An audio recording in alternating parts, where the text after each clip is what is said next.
সম্মানিত দ্বীনি মুসলিম ভাই ও বোন, রাসূল সাল্লাল্লাহু আলাইহি ওয়াসাল্লাম বলছেন, জুরুল কুবুর ফাইন্নাহু ইউযাক্কিরুকুমুল আখিরাহ। তোমরা কবর জিয়ারত করো, কেননা এটা তোমাদেরকে পরকালের কথাকে স্মরণ করিয়ে দেয়। তোমরা কবর জিয়ারত করো কিসের জন্য? কেননা এটা পরকালের কথাকে স্মরণ করিয়ে দেয়। আপনি মাঝে মাঝে একবার কবরস্থানে যাওয়ার চেষ্টা করেন, তারপরে যেই কবরটা দেখবেন, যেমন আজিমপুরে যদি যান, তো যখনই যান না কেন দেখবেন একটা কবর খোঁড়া হচ্ছে আর অসংখ্য কবর পাশে দেখা যাচ্ছে। আপনি একটা কবরের পাশে দাঁড়িয়ে নিজেকে জিজ্ঞাসা করেন, আপনি মনে করেন যে সামনে যে কবরটা রাখা আছে এটা হচ্ছে আপনার কবর, এটা হচ্ছে আপনার ব্যাংক ব্যালেন্স, এটা হচ্ছে আপনার বাক্স। এবার আপনি জিজ্ঞাসা করেন যে এই বাক্সে আপনি কত টাকা দিয়েছেন এবং কত টাকা আপনার দুনিয়ায় রয়ে গেছে। এবার আপনি আপনাকে জিজ্ঞাসা করেন এই বাক্সে আপনার কি কি ভালো আমল রাখা হয়েছে আর কি কি কাজ আপনি দুনিয়ার জন্য করেছেন। জিজ্ঞাসা করেন নিজেকে। আপনি যদি কবরে দাঁড়িয়ে নিজেকে জিজ্ঞাসা করেন, তাহলে আপনি নিজেই নিজের প্রশ্নের উত্তর দিয়ে দিবেন যে আপনি ভালো মানুষের অন্তর্ভুক্ত না খারাপ মানুষের অন্তর্ভুক্ত।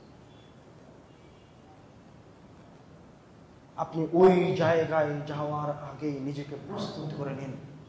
আপনি এই কথা ভাবিয়েন না, যখন ফজিলতের হাদিস শোনা হয়, যখন ফজিলতের হাদিস আমরা বলি, যেমন একটা ফজিলতের হাদিস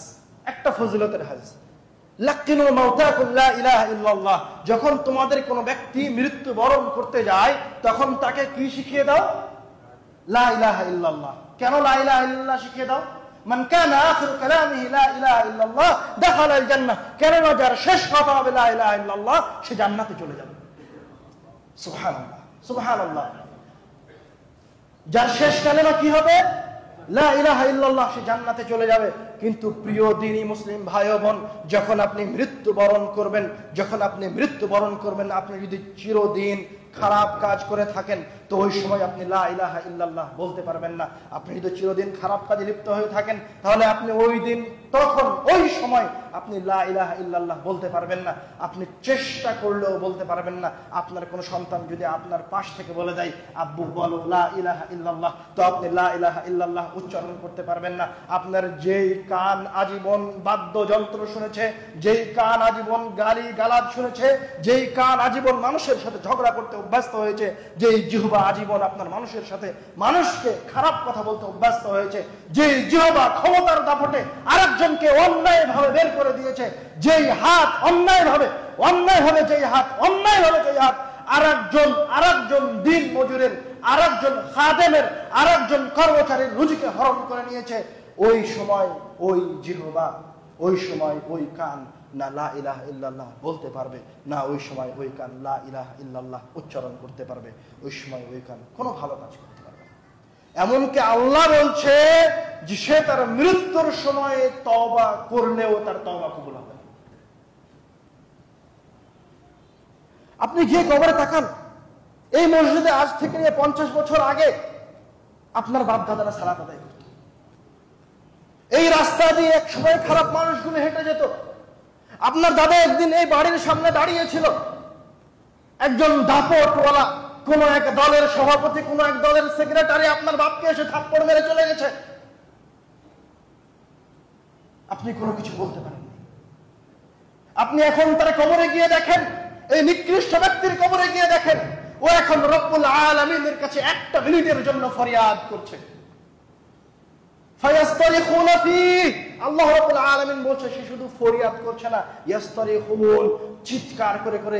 আল ইস্তিরাক হচ্ছে যখন মানুষ কোনো কিছু ভয়ঙ্কর কোনো কিছু দেখে এবং তার কাছে বাঁচার কোনো উপায় থাকে না, তখন সে তৃতীয় এক ব্যক্তির সাহায্যের জন্য ফরিয়াদ করে যে আমাকে বাঁচাও, আমাকে রক্ষা করো। ফায়াস্তারিখুনা ফি, ওই ব্যক্তি আল্লাহ রাব্বুল আলামিনের কাছে চিৎকার করে বলছে আমাকে এখান থেকে একবার বের করে দেন, 1 মিনিটের জন্য বের করে দেন।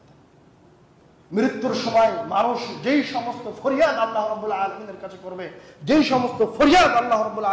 কাছে করবে, তার মধ্যে একটা ফরিয়াদ হচ্ছে যেটা আল্লাহ রাব্বুল আলামিন কোরআনুল কারীমে উল্লেখ করেছেন, সেটা হচ্ছে হে আল্লাহ, আপনি আমাকে 1 সেকেন্ডের মোহলাত দিন, আমার যা অর্থ সম্পদ আছে এগুলো আমি দান করে দেব। ফাআসাদদাকা ফীহি ওয়া আকুম মিনাল মুসলিমিন, আমি এখান থেকে কিছু দান করে সব ব্যক্তিদের অন্তর্ভুক্ত হয়ে যাব। কিন্তু ওই সময় না আপনি দান করতে পারবেন, না ওই সময় আপনি এই পৃথিবীতে ফিরে আসতে পারবেন। আপনি আপনি যেই সময়টা নষ্ট করছেন, যতক্ষণ পরে আপনি এসে এই মসজিদে প্রবেশ করেছেন, যেই 10 মিনিট পরে আপনি এই মসজিদে প্রবেশ করলেন, এই যে 10 মিনিট সময় আপনি নষ্ট করলেন, এই যে 10 মিনিট সময় আপনি অন্যায়ভাবে আল্লাহ রাব্বুল আলামিনের কথাকে, রব্বুল আলামিনের কোরআনের আয়াতকে অবজ্ঞা করে যে 10 মিনিট নষ্ট করেছেন, এই 10 মিনিটের জন্য আপনি যখন কবরে যাবেন তখন আল্লাহর কাছে ফরিয়াদ করবেন, আল্লাহ ওই 10 মিনিট ফিরিয়ে দেন আমাকে। ওই 10 মিনিট সেদিন ফিরিয়ে দেওয়া হবে না। আপনি কেন তখন চিৎকার করবেন? এখন আপনি 1 মিনিট সময় কাজে লাগান। তখন একটা সেকেন্ডের জন্য মানুষ চিৎকার করবে, কিন্তু একটা সেকেন্ড সময় তাকে দেওয়া হবে না। আপনার কাছে এখন একটা সেকেন্ড আছে, আপনি এখনই কোন একটা ভালো কাজ করবেন। আল্লাহ রাব্বুল আলামিন আমাদেরকে ভালো কাজ করার, ভালো কাজের সাথে থাকার, সদা সর্বদা ন্যায়ের সাথে ন্যায়ের পথে থাকার তৌফিক দান করুন। আল্লাহুম্মা আমিন।